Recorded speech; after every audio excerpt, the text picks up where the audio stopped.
ਵਾਹਿਗੁਰੂ ਜੀ ਕਾ ਖਾਲਸਾ ਵਾਹਿਗੁਰੂ जी की फतेह। गुरु गोबिंद सिंह जी उच्च विचार, निष्पक्ष विचारधारा और सर्व सांझी वार्ता के मालिक थे। सतगुरु जी महान समाज सुधारक, सर्वंश दानी, खालसा पंथ के सृजनहारे, मानवता के रक्षक, निपुण भाषा विज्ञानी और उच्च कोटि के कवि थे। सूफी फकीर बुल्ले शाह गुरु गोबिंद सिंह जी की प्रशंसा में लिखते हैं, ना कहूँ अब की, ना कहूँ तब की, अगर न होते गुरु गोबिंद सिंह सुन्नत होती सबकी। गुरु जी के हर एक तीर की नोक पर सोना लगा होता था, ताकि यदि इस तीर से दुश्मन सिपाही जख्मी हो जाए तो वह उसकी मल्लम पट्टी का इंतजाम कर सके। अल्लाह यार खां जोगी गुरु गोबिंद सिंह जी के बारे में कहते हैं कि मेरी हाथ में पकड़ी कलम गुरु जी की खूबियां नहीं लिख सकती। ईश्वर की कसम, गुरु जी की जितनी तारीफ की जाए वह कम है।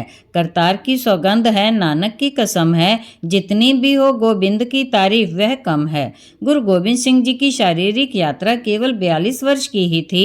इतने कम समय में उन्होंने ऐसे चमत्कारी कार्य किए जो संसार के इतिहास में एक मिसाल हैं।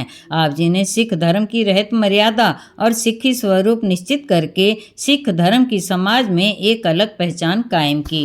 सन 1699 ईस्वी में खालसी को सजाकर खालसा पंथ को अत्यधिक शक्तिशाली बना दिया। निम्न जातियों से जोधा पैदा किए। मुगलों, पठानों और औरंगजेब के साथ टक्कर लेकर देश के दबे कुचले लोगों में नया जोश भर दिया। गुरु गोबिंद सिंह जी धार्मिक, कागू और विद्वान होने के साथ साथ महान योद्धा और जर्नैल भी थे।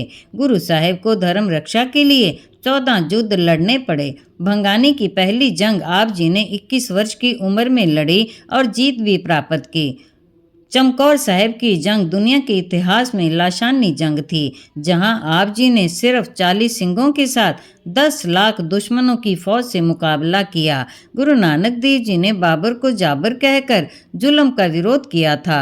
इसी तरह गुरु गोबिंद सिंह जी ने औरंगजेब को फतेह का पत्र लिखा था, जिसे जफरनामा कहा जाता है।